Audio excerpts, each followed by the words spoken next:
Black Panther was not just the first comic book movie to be nominated for Best Picture at the Academy Awards, or at least Marvel's first comic book movie to be nominated for Best Picture at the Academy Awards and all that kind of stuff. It was also a cultural touchstone. It was an important film, and it was a fantastic film.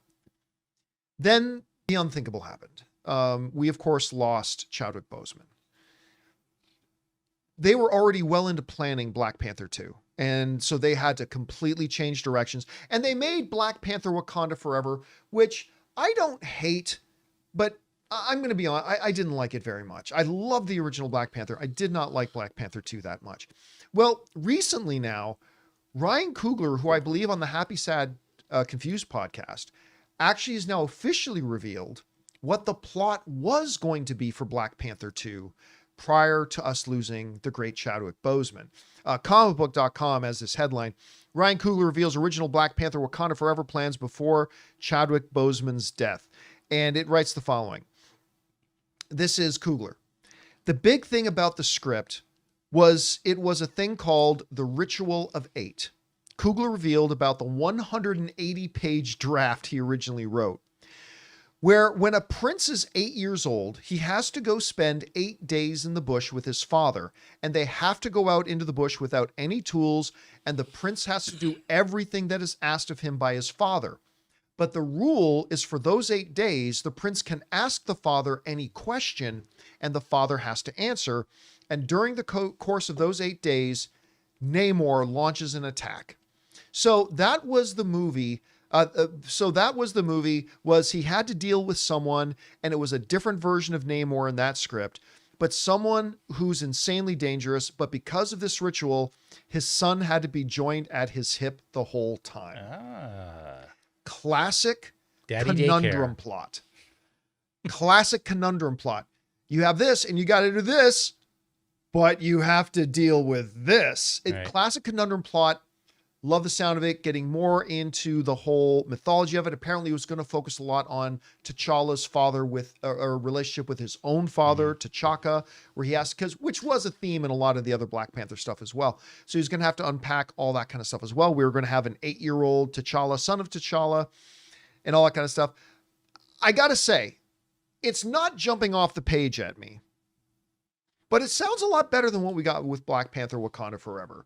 I think it probably would have worked out better. But again, I don't fault Ryan Coogler, Marvel, anybody for how Black Panther Wakanda Forever turned out, because they were faced with an impossible situation.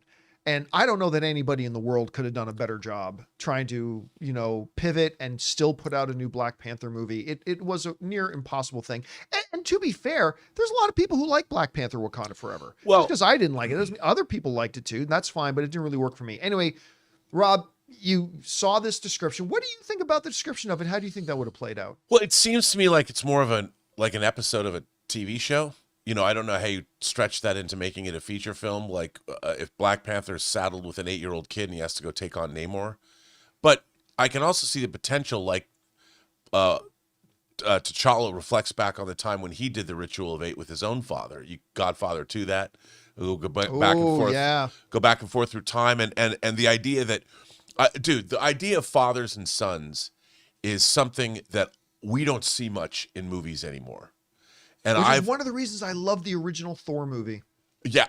Oh, That's I know. the main theme. And of I'll that tell you, movie. now that they've released the Thor, the teaser officially online. Yeah, with Thor in Love. And when he's talking to Odin, about please, Father, give me the power. I mean, that restores.